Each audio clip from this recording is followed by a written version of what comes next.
Now, there's a big debate in this country about fairness and equality and what sort of community we want to be. Now, this is a debate I care deeply about, and it's motivated me every day of my public life. And it's why I wrote the article in the Monthly earlier this year. Now, I got into politics because I believe deeply in the dignity of work, in respect for those people who work hard, who go to work every day, work hard, come home, cook the tea, get up and do it the next day and go back again, and ask for nothing more than a fair go. A fair go at work with decent wages and working conditions, and access to affordable health and education. And that's why I'm a member of the Labor Party. I believe in the dignity of working people and the need for a community like ours to respect what they do. I believe we live in a community, not in a corporation. And in this government, this Labor government, believes that the tremendous opportunities of the Asian century and the mining boom should be shared fairly with all Australians, not just captured by a fortunate few.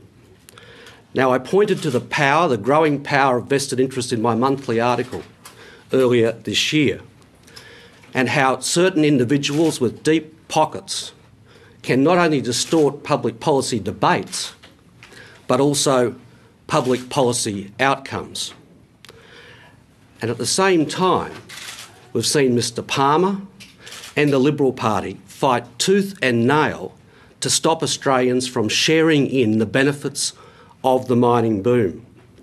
So I'll be absolutely thrilled to fight for the tens of thousands of small businesses, not just in Lilley, but right across this country, for the thousands of workers, not just in Lilley, but right across this country,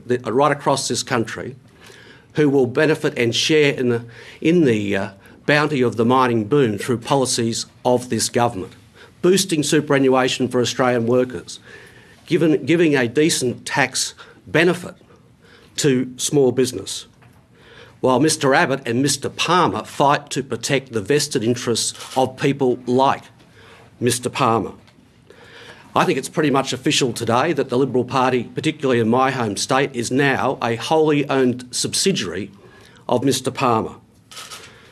Mr Palmer will use his very considerable resources, and has used his very considerable resources, to capture the Liberal Party of Queensland, and he now intends to use them if he's pre-selected in the contest between myself and Mr Palmer.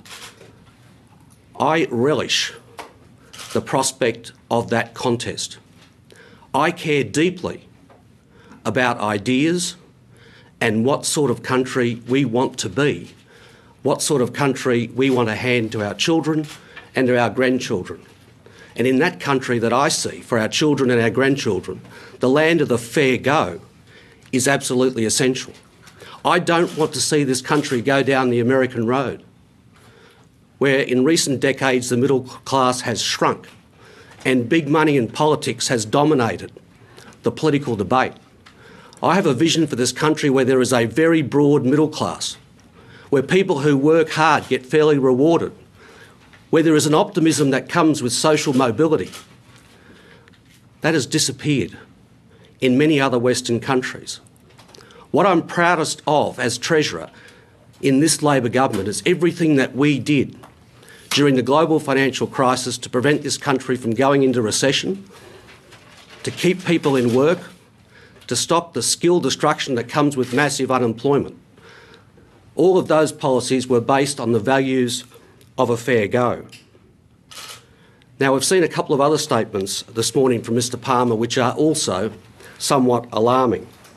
He's repeated his bizarre conspiracy theories about the CIA, and he's also said that Australia is too close to the United States. Mr Abbott must immediately repudiate those statements by Mr Palmer this morning.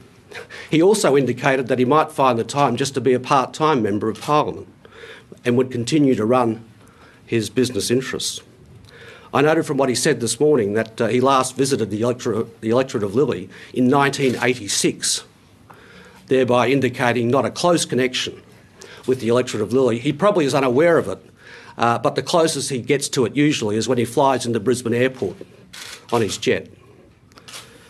So the Gillard government will continue to fight for working Australians.